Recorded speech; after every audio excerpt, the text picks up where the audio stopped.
Si je vous fais cette vidéo aujourd'hui, c'est pour, vous représenter un peu l'outil sur Moodle, puisque j'ai remarqué, et vous le savez, que certains parmi vous ne vont pas sur Moodle ou ne savent toujours pas utiliser Moodle. Ça, je l'ai remarqué en classe. Donc très rapidement, donc là c'est la page Histoire-Géographie 202, hein, mais c'est la même chose pour les 204 ou bien pour les 209. Donc vous avez tout en haut de l'interface les fiches méthodes et pratiques. Ces fiches méthodes et pratiques sont simplement des fiches qui vous permettent de mieux travailler en histoire-géographie. Donc c'est les éléments donc demandés pour bien travailler en histoire-géographie. Si on descend un peu plus bas, vous avez la fiche qui concerne le plan de continuité pédagogique. Ce plan de continuité pédagogique, en fait, ça fait écho à la semaine au cours de laquelle j'étais absent, et donc c'est votre travail sur l'Amazonie, le travail que vous avez fait seul ou en petit groupe. Donc cette page sur le plan de continuité pédagogique va redescendre plus bas dans l'interface Moodle à compter de la semaine prochaine. Ensuite, on a les cours à proprement parler. Premier cours de l'année, petit 1, H0, la périodisation en histoire. Cours numéro 2, Géographie 1, risques et tensions sur les ressources. Et ainsi de suite. Petit 3, ce sera la Méditerranée antique, les empreintes grecques et romaines, et on s'intéressera tout d'abord en cours à l'histoire grecque, avant de voir l'histoire romaine.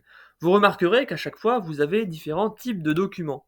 Par exemple, si je prends le cours de géographie actuelle, vous avez donc le diaporama de la partie risque ici, vous avez le diaporama de la partie ressources ici. Je vous invite vivement à télécharger les deux diaporamas et à réviser en regard de ces deux diaporamas. Il y a des documents qu'on n'a pas forcément vus en détail en classe, et il y a tous les documents sur lesquels nous avons travaillé, y compris les documents des activités du manuel de géographie, donc qui est sur MBN dans la partie ressources.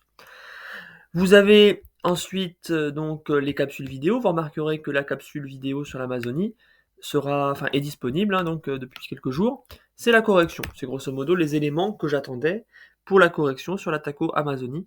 Donc ceux qui ne m'ont pas rendu leur tâche complète sur l'Amazonie, la note sera donc de 0 si ce n'est pas rendu à ce jour. Puisque la vidéo est ouverte, vous pouvez regarder la correction.